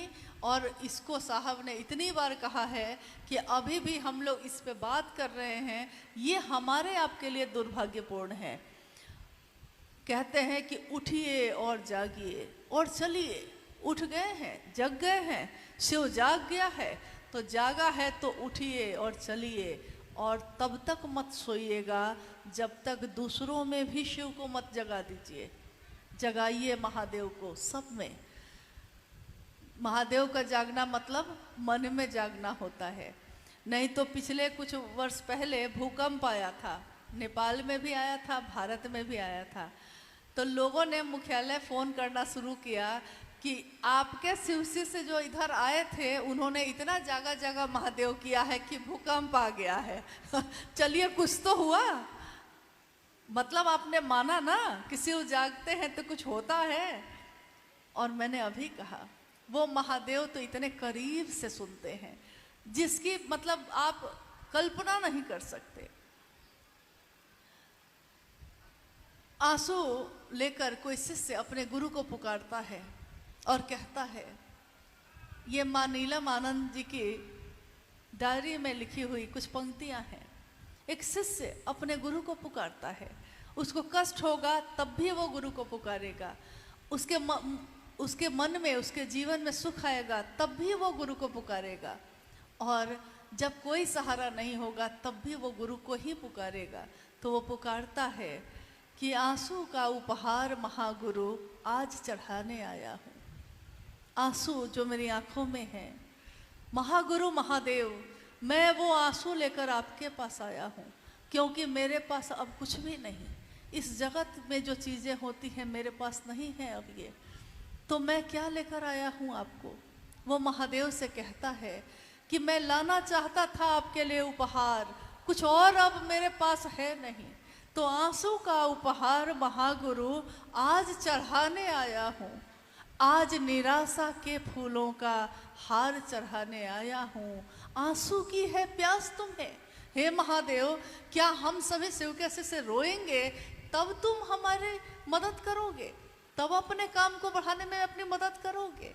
आंसू की है प्यास तुम्हें, क्या प्यास है आंसू की, लो प्यास बुझाने आया हूँ। आंसू का उपहार महागुरु आज चढ़ाने आया हूँ। अब आंसू भी बह रहे हैं, बह ही जा रहे हैं, आंसू भी खत्म हो गए, अब क्या करूं। आंसू की है प्यास, लेकिन आंसू भी खत्म हो गए, अब क्या करूं। अब तो आंसू भी न रहेंगे, क्या तुम पे वारूंगा मैं। अब तो मेरे पास ये आंसू भी अब खत्म हो रहे हैं, आंखों से बहते बहते ये आंसू भी खत्म हो जाते हैं, आंखें सूख जाती हैं। कोई विरह, कोई पीड़ा जब मन में उठती है तो शुरू में कुछ दिन तक देखिएगा कि आंसू बहते रहते हैं, लेकिन वो पीड़ा सघन बन जाती है, गहरी बैठ जाती है, हटती ही नहीं दिल से, चाहे वो महादेव के लिए हो, चाहे वो साहब दीदी के लिए हो।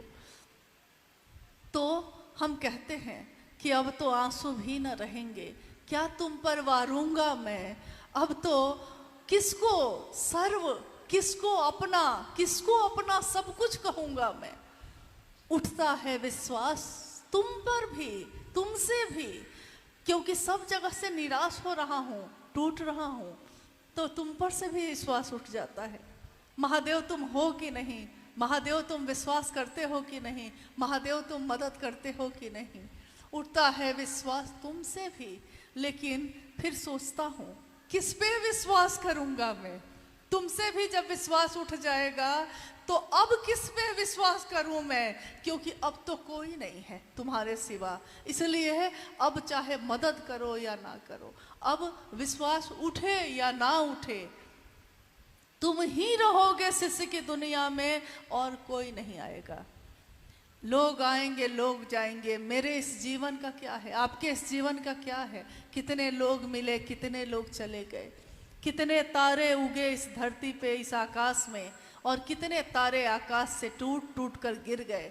लेकिन आकाश कभी शोक नहीं मनाता, आकाश कभी गम नहीं करता कि किसने मेरा साथ छोड़ा और किसने साथ पकड़ा।